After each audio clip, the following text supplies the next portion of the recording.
It's no secret that I like the Tudor Black Bay, specifically the non-diver version. To me, it is almost the perfect understated everyday watch. It's a practical and very good looking watch in my opinion. That said, I have a very strict criteria for what I want from it. I even went so far as to make my own, when Tudor would not meet my criteria. Unfortunately, I was not happy with that either, so my quest for the perfect watch continues. There is one watch from a popular budget brand that was being hailed as the perfect watch that Tudor should have made, so of course, I had to try it out.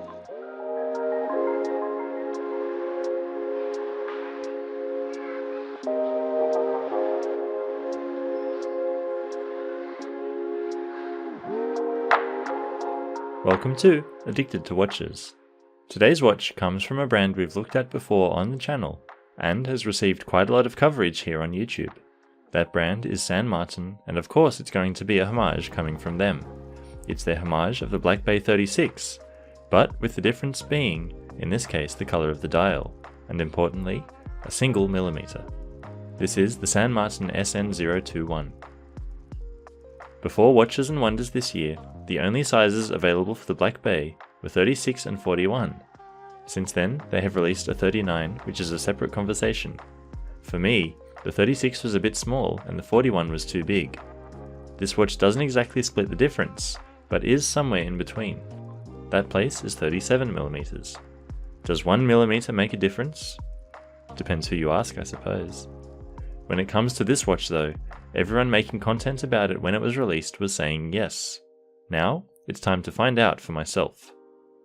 I can tell you now, but then why bother watching the rest of the video? So anyway, I'll tell you now. The answer is yes, I think. I say I think, because I do feel that while I'm wearing it, the size feels okay.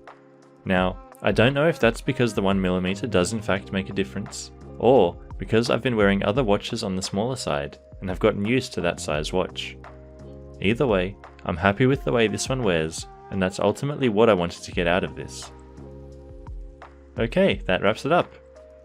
What do you think about this watch? Do you think it's too small? Thanks for watching, and I'll see you next time. Okay, maybe not. For those of you still watching, let's have a look at the watch itself, because even if it wears well, is the rest of it any good?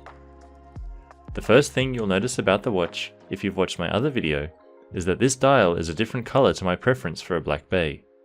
My ideal Black Bay would have a black dial with gilt hands and indices. That option is available from San Martin though.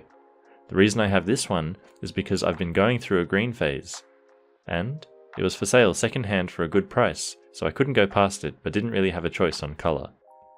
This dial though is a very nice green. Before it arrived, I was a bit worried it would be too green, especially with the gold accents, but I'm happy to report that it's usually a pretty subdued green colour, and even in bright light, doesn't stand out or look unsightly. It follows the same design as the original it's homaging. It has an inverted triangle marker at 12, rectangles at 3, 6 and 9, and circles everywhere else marking the hours. Those markers are all applied in gold and feel quite tall and sit high off the dial. That gives it a real feeling of depth when you look at it, which I really like. Around the outside of those markers is a minute track which is connected by a circle printed along their outer edge. This is a really small detail on the dial, but one of the things I really like about the design of the original Black Bay. That minute track is printed in a gold colour, as is the San Martin logo above the pinion.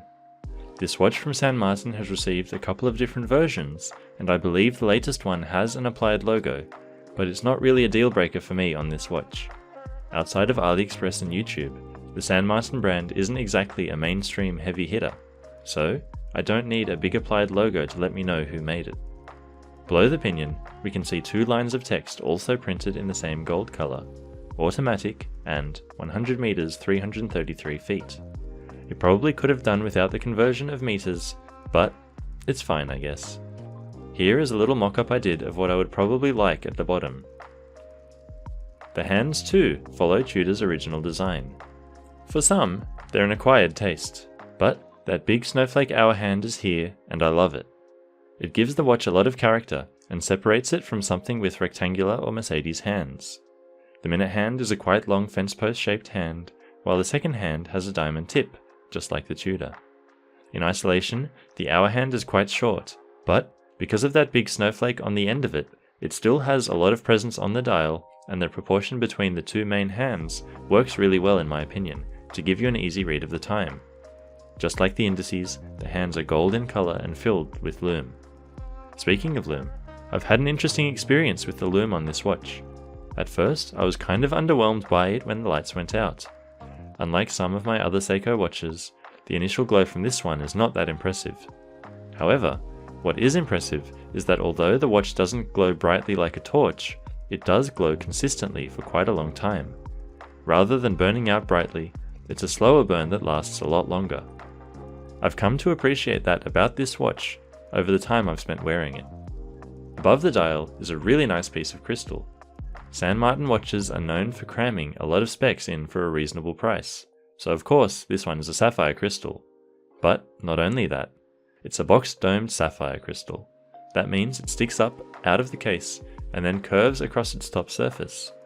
Turning the watch, we can see that the view through the crystal doesn't start to distort until we get to a more extreme angle. That means it's double-domed. So the inside of the crystal is also curved to match the outside, rather than being flat and making a semicircle shape in profile. The crystal is also very clear, thanks to a layer of anti-reflective coating on the underside. From what I can see, it's a clear coating, which is a bit more expensive than a blue coating, and overall the result is much better. Even in bright light with lots of reflections, it's still easy to read the time. Moving further out, let's check out the case. We already know the diameter, 37mm. The other measurements are compact without being dainty. The lugs are a little bit longer than usual, which also helps the watch to have a presence on wrist. Lug to lug is 47.7mm. That's longer than some Seiko divers. Height is also pleasantly slim, coming in at 11.2mm. One of the only downsides of the watch is a less than common 19mm lug width. So, you might not have any spare straps waiting and ready to go for this one. The case itself is pretty standard, nothing too fancy, but it doesn't need to be really. It's just following the design that Tudor made. It's an oyster style case with a slim high polished bezel surrounding the crystal that plays with the light nicely. I much prefer a slim bezel like this compared to some others that are much wider and almost feel that they are overpowering the dial. We also have flat lugs that are brushed on top. The case transitions quite sharply into the sides. These are high polished and slightly rounded. Looking from the side, we can see the way that the lug tips curve down slightly. Only slightly though, as the overall case is quite flat. Luckily, the lug to lug is not too long, and it doesn't hang over the edge of the wrist. Also from the side here, we can see a somewhat undersized crown that is engraved with the San Martin logo, a nice little touch. That crown screws down, just like the case back, which gives the watch that advertised 100 meters of water resistance. The case back is a very simple one, and very much like the original. No etching or engraving whatsoever. Onto the bracelet and we see our theme continued, just like the original. It's a 3-piece link. It leaves those 19mm lugs from a solid female end link that lets the bracelet conform to the wrist when worn. It's quite well finished with brushing on top and polishing on the sides. The links are held together with screws, which is nice to see also. As it approaches the clasp, it tapers from 19 to 16mm, which is just about right. I wouldn't want it to taper any more than that. The clasp is also just about right. It's nicely finished with polished chamfers and the brand logo as what looks like a medallion stamped into the outer shell. That outer shell is milled, as is the internal mechanism, which is opened by 2 pushes on each side. It's actually nice not having a fold-over keeper on the clasp, because it's much easier to put it on in the morning and take it off in the evening. The clasp has 4 holes for micro adjustment, which should be enough to cover just about the length of one link and allow you to get a good fit. One thing I haven't mentioned yet is the movement powering this watch. A lot of watches from AliExpress come with an NH35 movement, but this is powered by the PT5000, which is a Chinese clone of the Swiss movement. Once the patents expired on the Swiss movement, anyone could see the design of it and make their own, which is what happened here. It's got a higher beat rate than the NH35 at 8 times per second rather than 6. Honestly, I had heard mixed things about this movement. Some people preferred it for the higher beat rate, but others reported some inconsistent quality control. I was a bit hesitant and didn't want to pay the full price for one of these new. But, so far, the movement has performed exactly as it should. It keeps time well and feels smooth when hand winding. It does have a date function, which with this dial means we've got a ghost position for the crown, but that's normal enough these days. In terms of longevity, I guess we'll just have to wait and see. Okay, enough is enough, let's get to the money shot. I'll let you see for yourself if it really does look okay on my wrist. In my opinion, it's definitely on the smaller side, but still within what's acceptable. Like I said, I have been wearing some smaller watches lately, and this just feels really comfortable. It's small enough that it gets out of the way and doesn't draw attention to itself. It's just a watch after all, so I don't need it to be that attention grabbing. The compact height also helps it sit well on wrist, even with that tall crystal sticking up. Overall, I really like the way it wears. Sure, it could be another 1 or 2 millimeters bigger, and that would be fine too. But I'm still happy with this one the way it is. Out in natural light, that bezel is really good at making some nice reflections. It's starting to sound like this is the perfect watch based on what I've said so far, right? Well, not quite. I did mention that 19mm lug width, where 18 or 20 would have been better. The other thing I've found with both San Martin watches I have is that they both need to grow on me. Sure, they look very nice sitting in their box, but when I pick them up for the first time, they feel lighter than I imagine they should. I don't know why or what eventually changes when they stop feeling that way, but it's happened twice now, so I don't think it's a coincidence.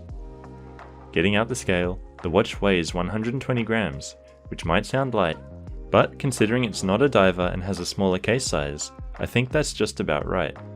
After wearing it a few times, the feeling went away, so make of that what you will. Even with that though, I find myself choosing to wear this one over many of my other watches quite often, which surprises me. I probably won't rush out to buy the black version new, but if I see one for the right price, I might sell this one and grab the black. If you can get a good deal on one of these, I say go for it. They pack a lot into a little package, and it's a lot of fun to wear. What do you think about this watch? Have you felt similar things about the weight of San Martin watches? Am I wrong? And is it still too small for my wrist? Let me know in the comments, and I'll see you next time.